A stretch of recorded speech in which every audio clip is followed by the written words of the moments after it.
there we Excellent. are. Hi, I'm Malik Khan, licensed acupuncturist, herbalist, and nutritionist. I'm joined today with my colleague and good friend from the US, Orlando, Jonathan Kukor, acupuncturist from Orlando Alternative Health. Yes, sir. Good Thank you very much. afternoon.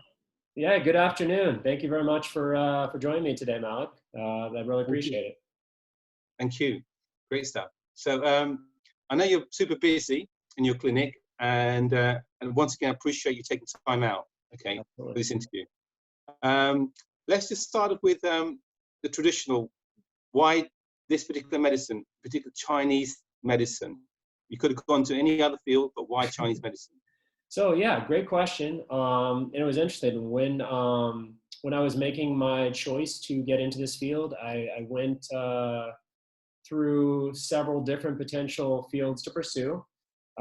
Personally, I was raised on many types of holistic medicine. What I mean by that are therapies that look at the body in its entirety, look at spiritually, emotionally, your diet, and other physical manifestations, and how all these things will impact the body.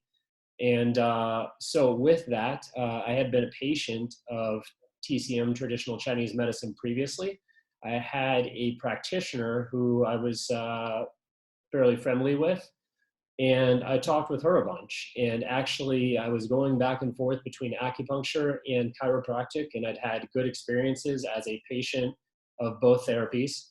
And I had friends that were practitioners of each of those schools of thought.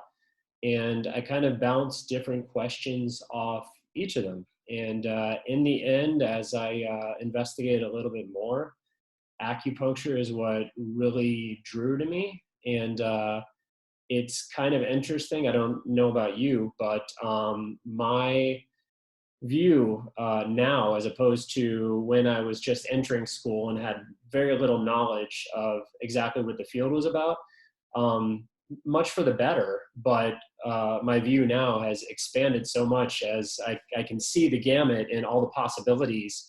I went into this field as somebody who'd grown up participating in athletics, and I was interested in different ways I could use acupuncture to improve athletic performance and recovery. And I kind of took it as just that. I didn't realize there were so many different things. Like I was telling you beforehand, I just had a patient who recently suffered a stroke that I saw right before we started this video. And there's amazing applications for something like that the general public, I feel like, doesn't normally think of acupuncture in a case like that. And there's great applications there. Brilliant. Okay, yeah. I think similar from a experience, or personal experience, that makes a lot of, you see it, firsthand. That's one of the things that attracted me to it as well. Brilliant. Absolutely. Do you use any specific style of acupuncture? Yeah, so I've trained under several extremely well-known practitioners, and I kind of, depending upon what I see in the patient, will dictate what style I will use. So for example, if somebody is more of an autoimmune, a chronic systemic issue patient where we see a lot of internal inflammation, I will generally not attack. I don't ever attack my patients, but I will, little slip of the tongue there. I will view the case in a different manner, as opposed to somebody who is a high level athlete. And let's say they were in a competition and they rolled their ankle, and now all of a sudden they have an ankle sprain that is prohibiting them from engaging in their sport. So two different types of things. The patient that I just saw with the stroke, there's a very specialized type of acupuncture that comes directly from, I always say it incorrectly, Tianjin in China. There's a neurological hospital there that there is an acupuncturist in the United States named Clayton Shu that he spent 4 years studying at that hospital. and he has introduced several of us in the United States to the specific style that he utilized over there and learned there. And it can do some really amazing things with regards to neurological issues like a stroke or a traumatic brain injury, for example. Pretty exciting stuff. Okay. Is that similar to is that ZHU, ZHU, So scalp? I have no, it's not a scalp therapy actually. I haven't specifically studied zoos. I've studied another scalp acupuncture.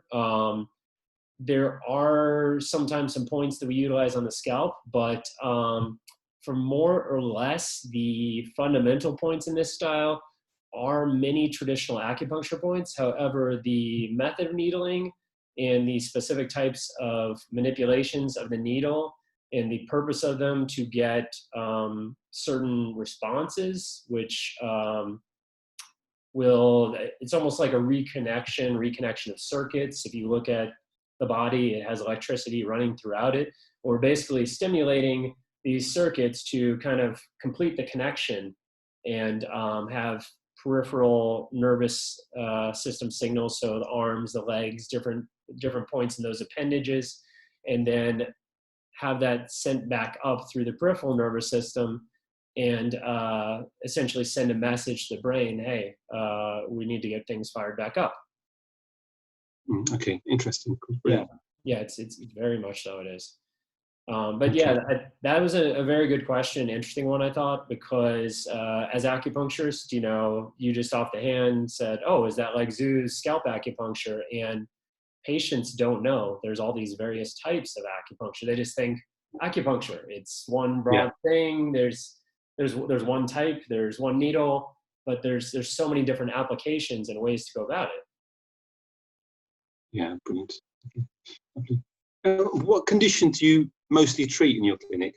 So mainly I focus on orthopedic and sports medicine type issues. So a lot of pain. I get really good results with sprained ankles that I feel like people really have those problems lingering around for quite some time.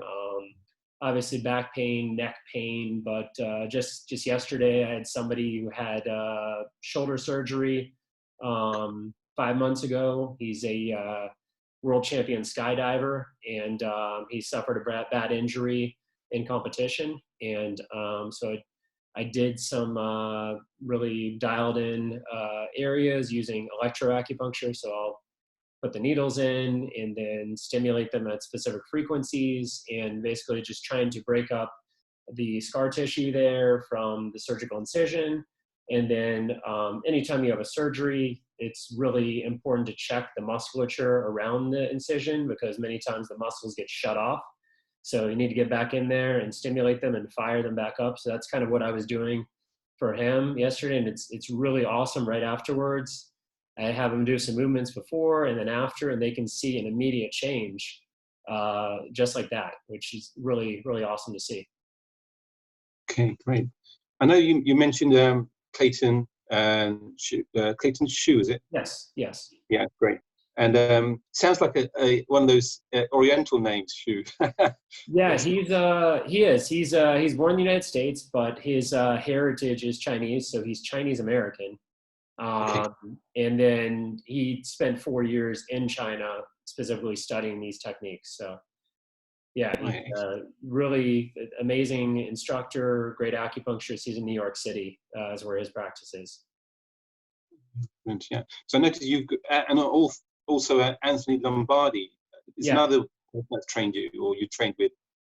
These are world-class people, obviously. So which one do you, I mean, the number of different top-notch stuff that you've learned, which area do you get most success in? So which, the patients that go to you, which one are the most, you do a variety of things, don't you? Yeah.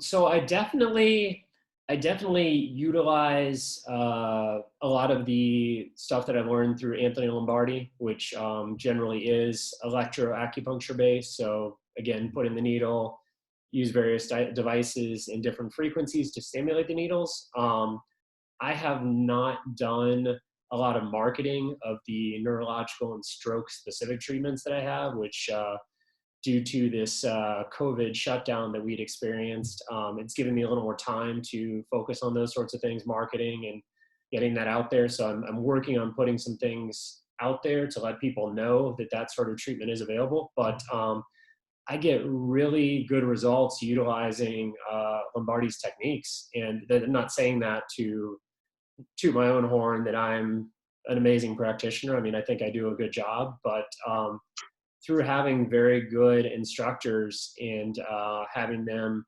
show you some really fast and effective treatments helps to get really good, consistent results from patients. And I think patients appreciate that, as instead of dragging them along and them wondering when they're going to see something happen, you know?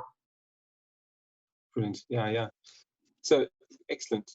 I guess there's a lot of other acupuncturists around your area, and you obviously have some unique skills. What makes you unique? I know you mentioned some great sort of like background, but what would you say to a patient if he has to make a choice between you and Mr. X?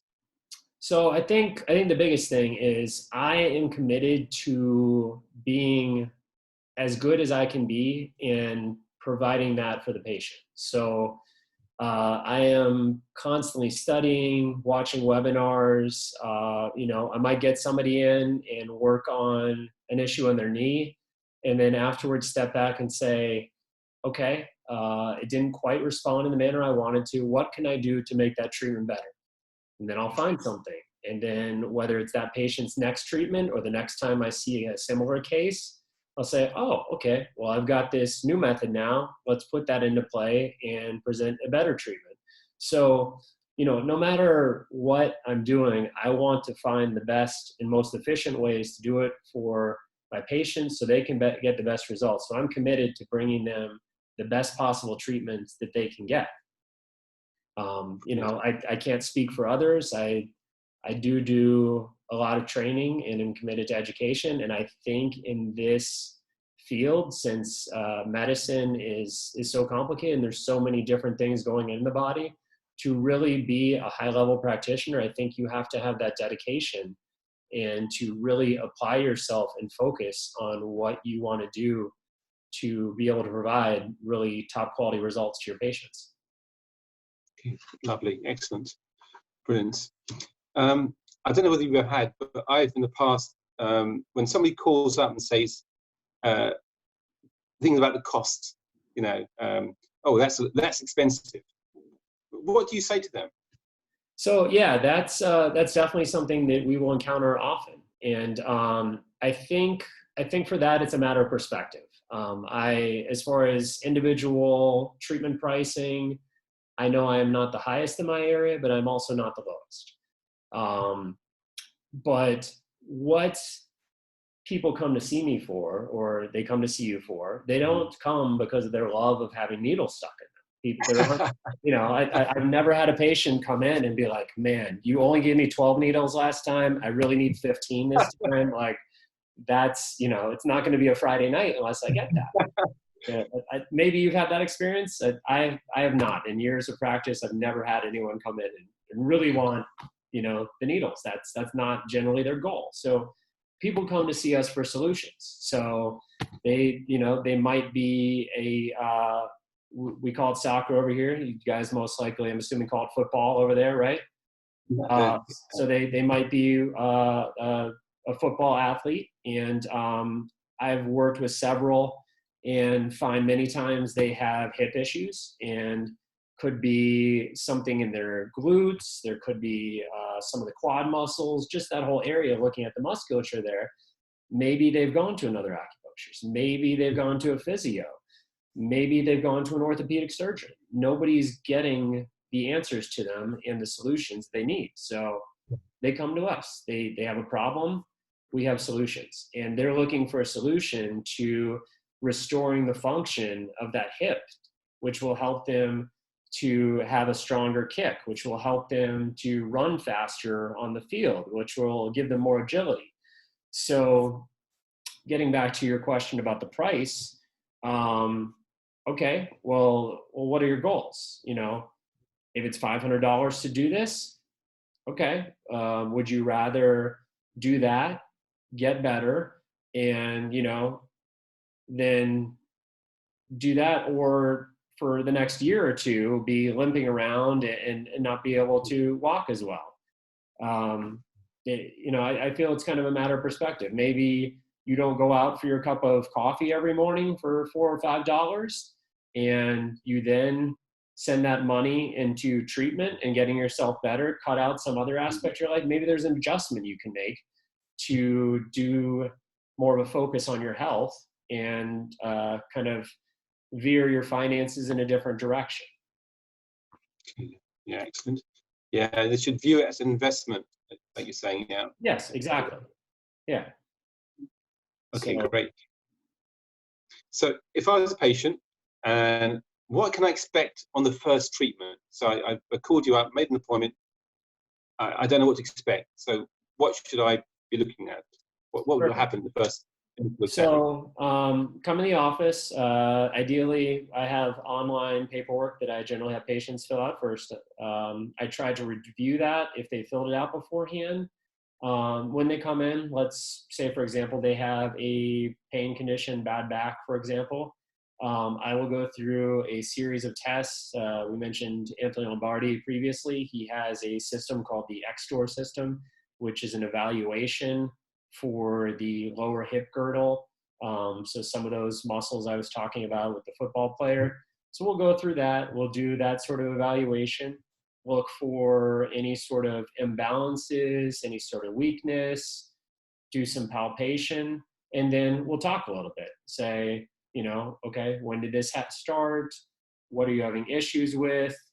A lot of times I have patients with young children, and just the action of picking up a 2-year-old all the time off the floor and carrying them around, all of a sudden they'll have back pain. All of a sudden they'll have shoulder pain. So we'll talk about that, talk about the onset a little bit. And then the most important thing is the patient's goals. So what is their goal? Their goal is to be able to carry around their child. Their goal is to be able to pick up their child again without pain. So we'll work towards a plan that will be to get to that goal. So that, I can't provide people very often say, I have back pain. How many times do I need to come in?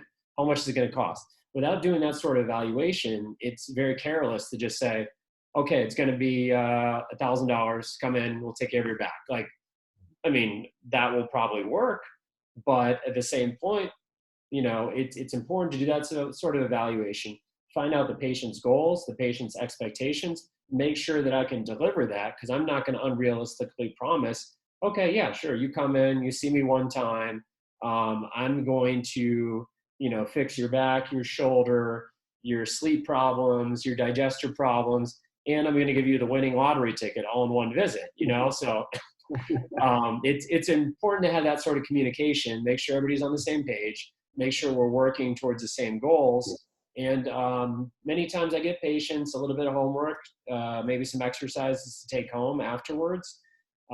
We set up a treatment plan that may be twice a week for 2-3 weeks. We stick to that plan, and we may have everything cleared up in that short period. We may need to do a little bit of reevaluation. It really depends on how long the problem's been going for, where the patient's at. But I'd say that's overall what a patient could expect. Brilliant. Great, John. John, you have great credentials. You're obviously a member of the American Society of Acupuncturists, American Academy of Acupuncture and Oriental Medicine, and member of the Florida State Oriental Medical Association. That's a mouthful. A lot of things. Yeah. And if one wanted to contact you, how does someone contact you for an appointment? So I've got a few different options. I do have some booking available on my website. It's a little bit long. I had not considered this when I came up with my business name, but my business name is Orlando Alternative Health. And that is my website. My website is orlandoalternativehealth.com. You can find my contact information there. I have a link to my YouTube channel on there. I also have social media links, maps. I might even have some DNA samples on there. Just kidding. We don't have anything like that. But I've got a ton of info there. You can text me, call me at my business info right there. And Your telephone number? yes, there's a telephone number. What's The your telephone? telephone is area code 407-308-0177. That's all on the website as Okay. well. And bio page, tons of blog information about different things that TCM and acupuncture can help you with as a patient. Yeah, a whole bunch of free info. Great stuff. Lovely. I learned a lot, John. Thank you very much. That's wonderful being with you. Yeah, thank you very much, Malik. This was a lot of fun. Really enjoyed joining you today, and really hope to do it again. Great. Good, excellent.